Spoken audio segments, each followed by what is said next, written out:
If early signs are any indication, the 2020 election will be a record breaker in Iowa. The state already with a record number of people registered to vote next year. KCAU-9 reporter Rebecca Pryor tonight taking a closer look at what might be behind those growing numbers and how the process has changed. It's our top story at 10. That's right, Tim. A new high of over 2 million Iowans are already registered to vote in next year's general election. And as for who those new voters are, the answer might surprise you.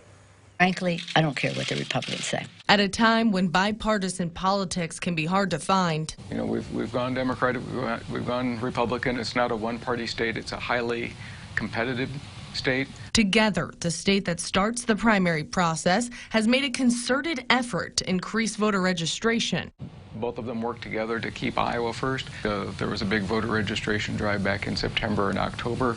Iowa is one of only 7 states that offers online voter registration, same-day voter registration, early voting, and no-fault absentee voting. But this year, election officials are taking steps to make the process even more inclusive. For the first time, allowing victims of domestic violence, assault, or stalking to register while keeping their address confidential. Fully vests them into the system and gives them assurance that they should be able to participate in the process like everyone else and not have to face any physical risk. Another factor adding to this year's impressive registration turnout, a new law is allowing 17-year-olds to register if they'll be 18 by Election Day. There's been significant outreach to high school students because of the change. I think it does make kids excited and definitely encourages them to look forward to it instead of seeing it as something they have to do. It's something they want to do.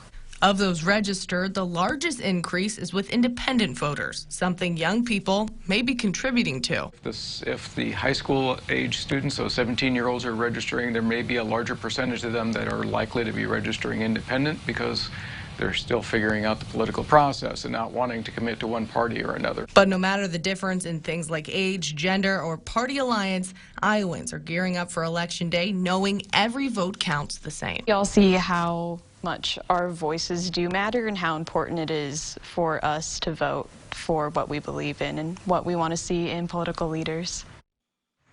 And here is a closer look at those record registration numbers. The independent or no party registrations are leading the way with more than 743,000 people. About 33,000 more Iowans are registered Republican than Democrat. Those no party voters holding an advantage in 3 of Iowa's 4 congressional districts, with Republicans holding down the 4th district. That includes Sioux City. And of course, we'll keep an eye on those numbers as voter registration continues for 2020. Rebecca Pryor, KCAU-9 News.